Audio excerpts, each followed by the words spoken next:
1920 में दुनिया को एशियन सिविलाइजेशन के बारे में पता चला और इंडियन आर्कोलॉजिस्ट की मदद से इस जगह का सर्वे भी किया गया। सर्वे करके पता चला कि ये जगह 7000 साल पुरानी है।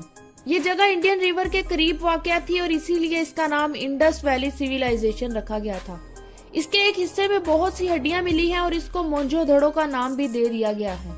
इसके बाद धीरे धीरे और खुदाई की गई और ऐसे बहुत से खंडरात मिले हैं।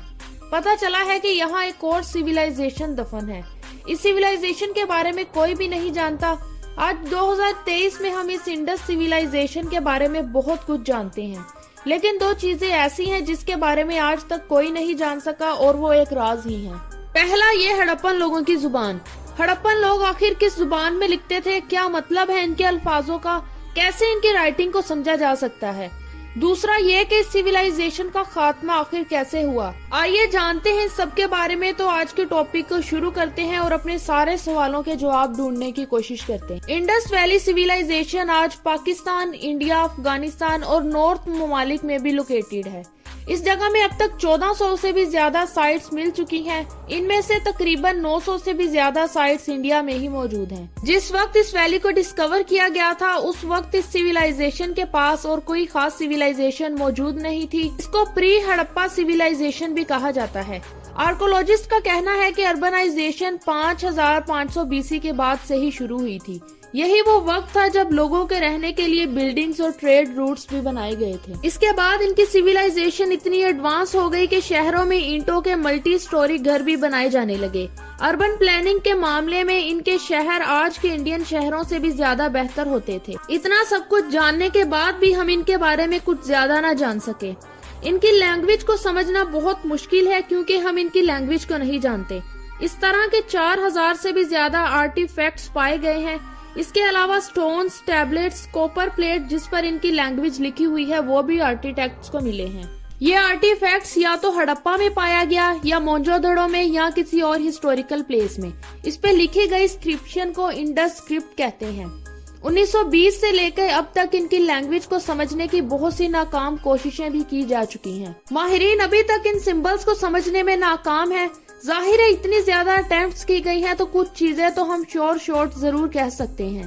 पहला ये कि जब ये अपनी लैंग्वेज को लिखते थे तो लेफ्ट टू राइट लिखने की बजाय राइट टू लेफ्ट लिखते थे। जैसे हम कोई भी वर्ड लिखते हैं तो लेफ्ट टू राइट लिखते हैं, लेकिन ये ऐसा नहीं करते थे। किसी भी नॉर्मल लैंग्वेज के 26 तक ही अल्फाज होते हैं, लेकिन इनकी लैंग्वेज के 400 से भी ज्यादा सिंबल्स मौजूद थे और इन सिंबल्स को समझना कोई आसान काम नहीं था। एक और खास डिस्कवरी की गई है कि मेसोपोटामिया में इंडस वैली की स्क्रिप्ट पाई गई है।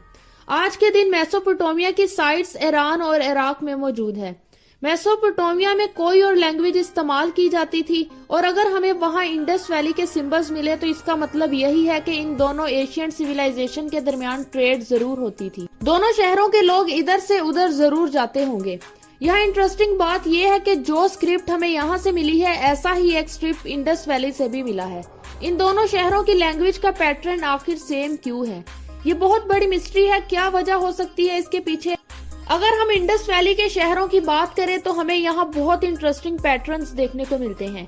इनके शहरों के दो बड़े हिस्से होते थे। इसका एक हिस्सा लोअर माउंट पे होता था और इसके चारों तरफ बाउंड्री भी बनाई होती थी। दूसरा हिस्सा हाई माउंटेन होता था और इस पर बहुत बड़ा किला बनाया होता था। इस हिस्से की अपनी ही अलग से दीवारें होती थी और ये दूसरे हिस्से की दीवारों से बहुत ज्यादा ऊंची होती थी। इन दीवारों को लगाने के दो खास मकसद थे। एक तो ये कि रात के वक्त जंगली जानवर न शहर में आ जाए और दूसरा ये कि अगर कभी ज्यादा बारिश की वजह से सैलाब आ जाए तो इन दीवारों की वजह से सैलाब का पानी शहर के अंदर दाखिल ना हो और लोग किसी बड़ी तबाही से भी बच सके। इस वक्त ज्यादा इंसान नहीं थे और ना ही इनका कोई खास दुश्मन था जो इन पर हमला कर सके। तो फिर आखिर इस सिविलाइजेशन का खात्मा कैसे हुआ। मोहनजोदड़ो में सबसे आइकॉनिक अट्रैक्शन यहाँ का सबसे बड़ा और मशहूर बाथ है। ये एक बहुत बड़ा स्विमिंग पूल है और इस बाथ को जली हुई ईंटों से बनाया गया था। इसे वाटरप्रूफ बनाने के लिए नेचुरल कोल का इस्तेमाल भी किया गया था। इस पूल के साथ ही एक पानी का कुआं भी था, जिससे ये बात साबित होती है कि इस पूल में हमेशा फ्रेश वाटर ही आता था। अब हम वीडियो के सबसे इम्पोर्टेंट हिस्से को डिस्कस करेंगे कि आखिर इस वैली का खात्मा कैसे हुआ था। आर्कोलॉजिस्ट के मुताबिक अचानक रैपिड डेक्लिव देखने को मिला था। اس کے بعد شہروں کی پلاننگ بالکل ختم ہو گئی تھی، سڑکوں پر ڈرینیج کا سسٹم بھی بالکل ختم ہو گیا تھا۔ اس گریٹ بات میں اچانک پانی کی بجائے کوڑا بھرنا شروع کر دیا تھا اور ان کے آپس کے ٹریڈز بھی ختم ہو گئے تھے۔ 800 BC تک ان کے تمام شہروں کو خالی کر دیا گیا تھا۔ کوئی نہیں جانتا تھا کہ آخر یہاں پر ہوا تو کیا ہوا۔ کچھ فیمس تھیوریز کے مطابق یہ بھی کہا جاتا ہے کہ اس ویلی سے آہستہ آہستہ پانی ختم ہونا شروع ہو گیا تھا۔ اگر یہ تھیوری سچ ہے تو یہاں کے لوگوں نے ایسٹ کی طرف جانا شروع کر دیا ہوگا، جس کی وجہ سے یہ شہر پوری طرح خالی ہو گیا۔ موہنجو دڑو کو انڈس ویلی سیویلائزیشن کا کیپٹل بھی کہا جاتا ہے۔ وجہ کوئی بھی ہو، لیکن آج سبھی جانتے ہیں کہ 600 BC تک یہ سیویلائزیشن بالکل ختم ہو گئی تھی۔ 5000 سال ایگزسٹ کرنے کے بعد یہ سیویلائزیشن ختم ہو گئی۔ اس کی اصلی وجہ کوئی نہیں جانتا، یہ آج تک ایک انسولوڈ مسٹری ہی ہے۔